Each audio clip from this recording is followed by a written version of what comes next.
All right, let's talk about the number 10. Best player in the world, bar none.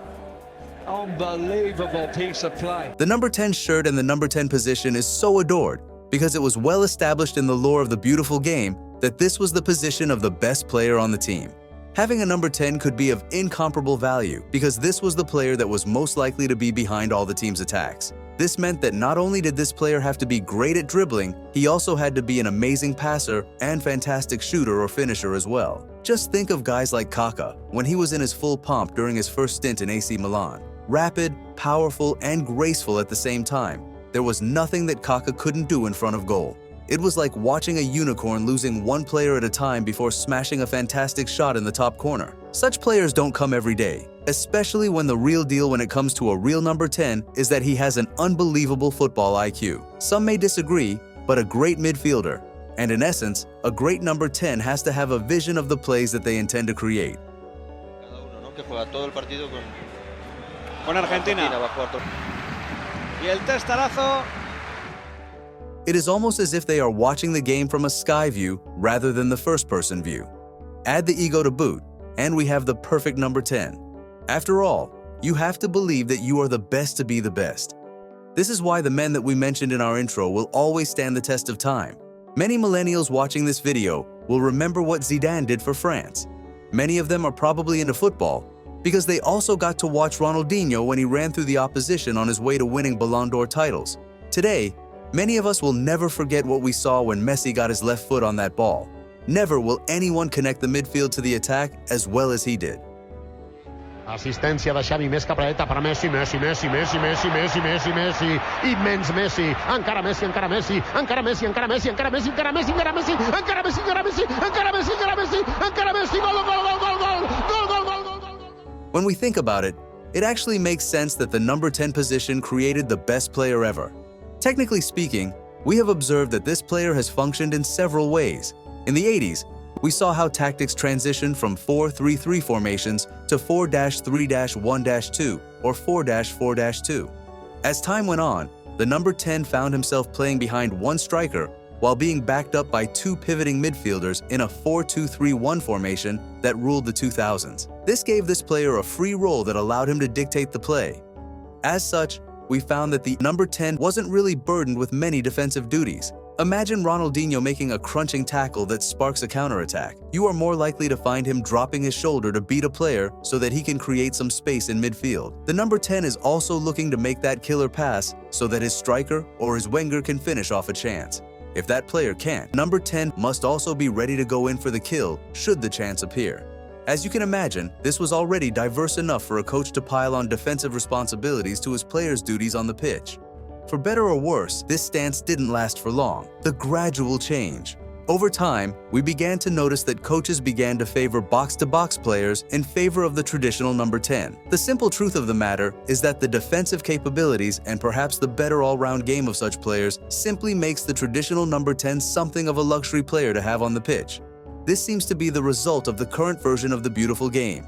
Many teams we see today are playing one version of the 4-3-3 formation of the other.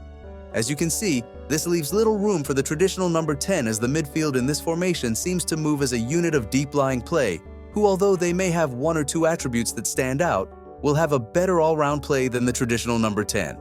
Sure, they may not be as creative as Dennis Bergkamp or Mario Kempes, but they will not let anyone walk through their territory. Another important factor is that each and every one of these midfielders must be able to create opportunities one way or the other. From Aurelien Tchouameni and his crisp vertical crosses that cut through the midfield and defensive lines to the robust play that we see from Bruno Fernandes week after week, every midfielder must be able to do it all. As such, we have found that there is not that much space for new players to maneuver in the midfield anymore, those that made the change and those that fell off. We all saw the transition in real time. Some players were able to make the changes needed to succeed in the modern game, while others simply fell off. We remember how David Silva evolved from a traditional number 10 midfielder from his days in Valencia to becoming a world-class midfielder in Manchester City. Pep Guardiola and the citizens will tell you how they enjoyed his long stint at the club thanks to the role that he played while wearing their light blue shirt. Silva invited to shoot almost. Oh, that's brilliant. That is brilliant. Oh, David Silva. On the other side of the coin, we have players such as James Rodriguez and Mesut Ozil. Don't get me wrong, these are still fantastic players with no player being comparable to Mesut Ozil, who had vision for days. Pure genius. Unfortunately, even he was forced to watch the game pass him by. Players like Coutinho, who lit the stage alight when he represented the Reds of Liverpool, and the previously mentioned James Rodriguez, who was unstoppable for Colombia, and during his time with teams like Monaco, Porto, and his early days with Real Madrid, had to admit defeat when the modern game phased them out. That said, this had been happening for quite some time.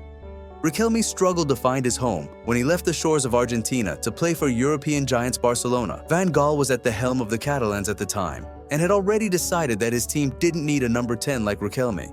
Thankfully, he found his feet when he represented El Submarino Amarillo of Villarreal. But these were some of the warning signs that the number 10 position was being phased out of the game back in the early to mid-2000s. It hurts to see, especially when these players really brought so much joy to the beautiful game. Is there a future for the number 10? So is there any place for the number 10 in the modern game? Well, the answer is sort of complicated. You see, the role of the number 10 has also morphed in a way that makes it so different from the traditional version.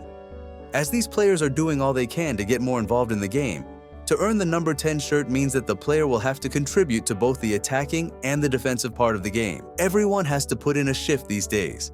See how Manuel Neuer sometimes finds himself in midfield? The number 10 can no longer be an exemption when it comes with defensive duties. We're not the only ones saying it.